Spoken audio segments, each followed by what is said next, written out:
Son oncle refuse de la scolariser. Selon lui, il ne faut pas savoir lire pour être une bonne épouse. Abonne-toi, like et partage si tu ne l'as pas déjà fait. Moussa tomba malade et malgré les prières et les soins traditionnels, il quitta ce monde. Les pleurs emplirent la maison. Et, selon la coutume, c'est l'oncle Amadou, frère de Moussa, qui prit possession des biens de la famille. Amadou n'avait pas la douceur de son frère. Les filles doivent obéir.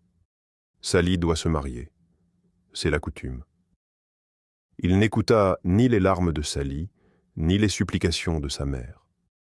Chaque jour, Sali sentait la peur l'envahir.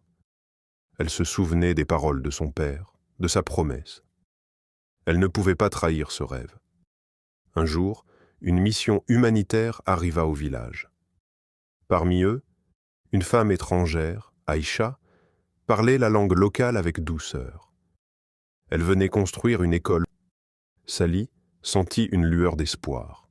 Une nuit, le cœur battant, elle quitta la maison, un petit sac sur l'épaule. Aïcha l'aida à rejoindre la ville voisine, puis une grande école.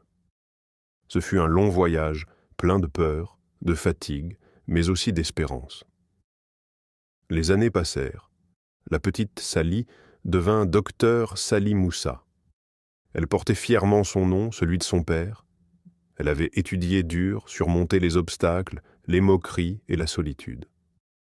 Quand elle revint dans son village, un matin de saison sèche, tout le monde sortit pour la voir. Elle n'était plus la petite fille timide. Elle était devenue le symbole du changement. Elle rouvrit la maison de son père, transforma une partie en clinique et école pour filles. Et sur le mur, elle fit peindre cette phrase « Le savoir est une lumière, et la lumière ne choisit pas son genre. » Chaque fois qu'elle parlait aux jeunes filles du village, elle leur disait « N'ayez jamais honte de vouloir apprendre. L'école, c'est la clé qui ouvre toutes les portes. C'est le plus beau héritage qu'un parent puisse offrir à son enfant. » Et même les anciens finirent par reconnaître que Moussa avait eu raison. Le soleil du savoir brillait désormais pour tous,